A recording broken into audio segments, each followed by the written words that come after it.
Good day, ladies and gentlemen, and welcome to my home in Livingston, Montana.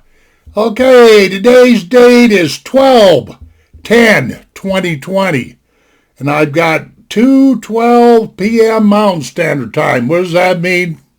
Absolutely nothing. It just gives me a bearing on, where I'm at and all this other stuff. Okay, a little while earlier I told a story about how you can get yourself shot by raiding gardens, So I've got another story that I've been wanting to tell, but I'm going to warn you right now. I am absolutely not trying to be gross. I'm just trying to get, okay, let's put it this way. If you don't want anything, if you don't want to hear anything kind of gross, get gone. I mean, do yourself a favor and get gone and stop listening to me and stop looking at my goofy, ugly face and all this stuff and save us both a lot of pain. Okay, now I'm going to try to do this as light as I can because I'm always worried about telling these weird little stories and getting thrown off of YouTube and all that when I'm just trying to inject some humor here. Is there anything wrong with humor, ladies and gentlemen? You know there isn't. Okay. When I was a real young feller, along about the 4th grade or so, I just started fishing, or pretending like I was fishing. I had two main people in my life that got me off to fishing.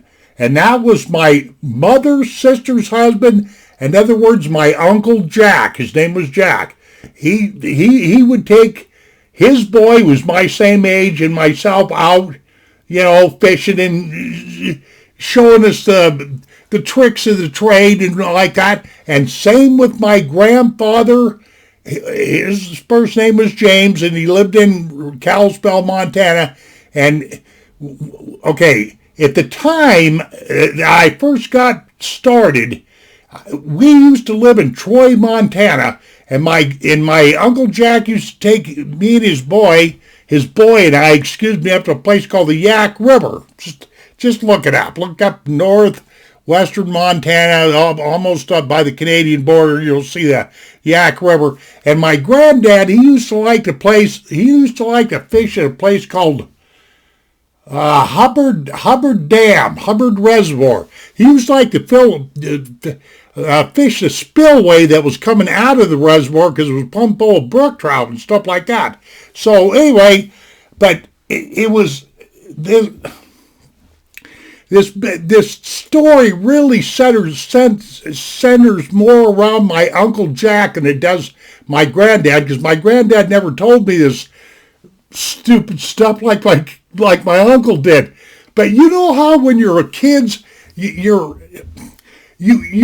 prone to ask some really smart questions and you're prone to ask some really stupid questions. I mean, that drives grown-ups nuts. Well, at least it did with the old timers up here in Montana, So my Uncle Jack had his son and myself out fishing. We're tromping up and down that Yak River. That's a pretty rough country up there, I remember that all too well. You had to really watch your rear end. You'd bust your keister up there, So anyway, this one, my Uncle Jack had taken me fishing a couple of times, and I was kind of getting used to the feel of the outdoors and all this other stuff better than sitting in the house, getting, griped at by my mother because I was being a lazy, Laziness, when I was a kid growing up, was not allowed. I'm just going to state that right now. But anyway, this is the part that's hard to word. This is the part that's hard to slide by the people that monitor my channel, moderators or whatever. I probably ain't going to like this. But on this one particular day, after I was starting to get grounded in fishing and whatnot, we're way out in the woods and we're in bear country and all that. And back in them days, there wasn't hardly anybody around. The tourists hadn't discovered Montana yet. the land developers hadn't started ruining Montana yet and stuff like that.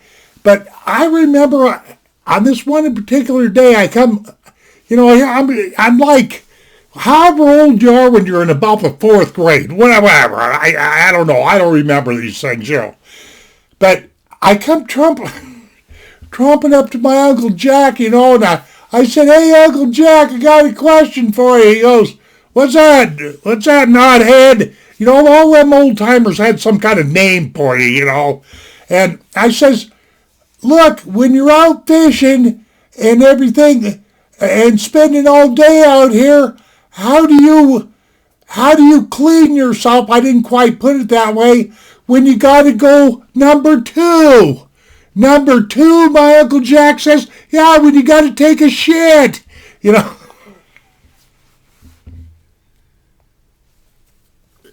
Because there ain't toilet paper hanging on every tree out there. And my Uncle Jack looked at me like, "Man, this kid here has got a long ways to go." And I think he'd give me a little golf. See them old timers back in my day, they sometimes they would sidekick you in the rear end with a boot, but not hard, or just thump on top of your head. And we were always expecting that because they were wanting to wake up your brain. As they weren't abused. Nowadays they'd call it abuse, but we never even considered it abuse. In fact, if we weren't getting tapped on the head once in a while, or golfed upside the head, or side kicked in the butt, we'd think there's something wrong, He goes, anyway, I think if I remember right, he golfed me up the side of the head, and he said, "Hey, stupid," he said, "take a look around you here." And so I'm up in that part of Montana, man, it gets a lot of precip and snow up there. There's a lot of broadleafs, you know what I mean? Just these, I don't even know what the name of a lot of these plants are, but they're just big broadleafs. He says, all you got to do is see one of them big broadleaves over there, just grab you a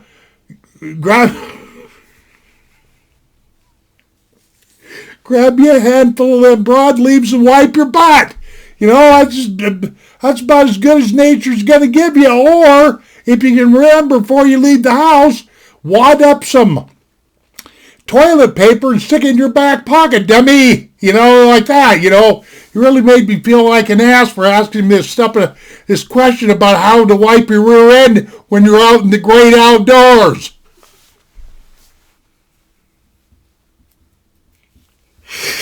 Well, anyway, so after a couple of fishing trips, I decided I didn't really like the toilet paper folded up into your back pocket and all that, because we were always getting our jeans wet, and I'd, wading through crap and crawling through wet woods and all this stuff, and I'd reach back there to get that toilet paper, and it'd be all melted. You know how toilet paper does when it gets anywhere near water. Okay. Now let's shift gears and go to Ronan, Montana. Because my family moved. The mill that my dad worked at, and my stepdad, matter of fact, he was a foreman there. It was a place called Plum Creek Lumber.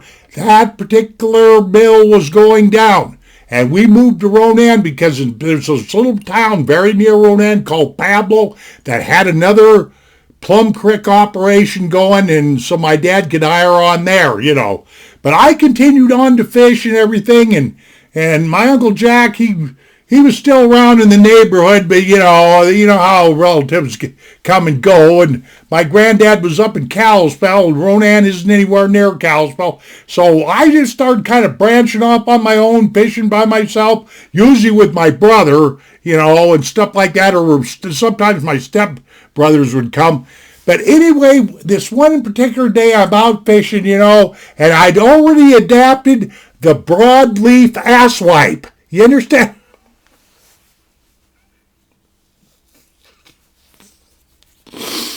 Anyway, I'm out there fishing, man, and I got to take me I got to relieve myself. That's all there is to it, And so I just reached it back. I mean, I just, didn't even really look around too much. I just kind of, and grabbed I seen what I thought was big enough, good enough leaves and everything. And I grabbed me a handful, do my duty, rake my butt, the whole thing there, Anyway, I get all zipped up and go about my business and go about fishing, and forget all about it, I may never give it a second thought. Well, I'm just sitting here to tell you probably not much more than 24 hours went by, and all of a sudden my arse hole, I got to be careful there, by that appendage, that part of your body, that's, probably makes more sense than what comes out of your mouth, that part. Anyway, this part of my body starts growing cauliflowers, starts getting all swelled up and everything. And at first I'm feeling down there and I'm going, what in the hell is all this?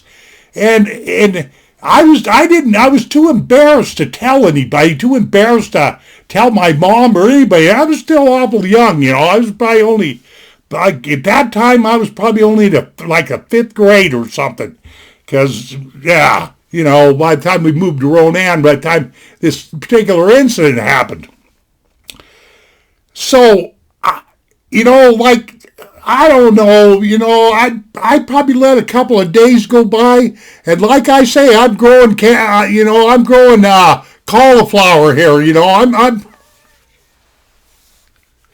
I got a strawberry patch growing on my arse, and all this other shit.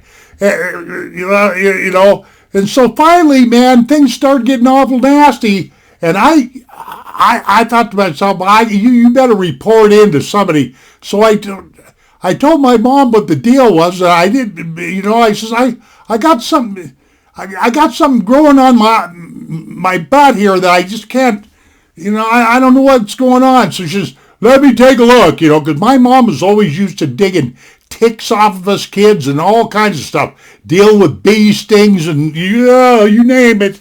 We got into it, and she's down there literally looking at my bung. There, that's the word I've been looking for. That shouldn't give me any trouble. Looking at my bung, and she goes, Jim, she says, what have you been into?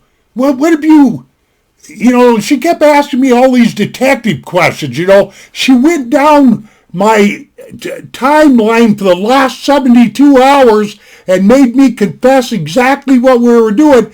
Well, we got to the part of fishing, and we got to the part of me just reaching over and grabbing whatever broadleaves. Got to pay attention to this part. And what I had done, what we figured out, was I grabbed me a handful of poison ivy. Poison oak, I believe they call it. Poison oak ivy, poison, whatever, And my mom knew that. She was pretty schooled on that poison ivy. And that's what I had grabbed to wipe my bum with. Whatever you guys do, don't do that, okay? Well, no, if you want to have a real irritating time, help yourself. But I'm just telling you, if you're going to use broadleaf to wipe your bum, make sure you know what that broadleaf is. That's the end of this story, because I've wasted, here again, 14 minutes of your time. This is almost unacceptable. Ladies and gentlemen, I shall see you on down the trail. Take care of yourselves. Have a little fun. Hope you enjoyed the story. And adios, my friends.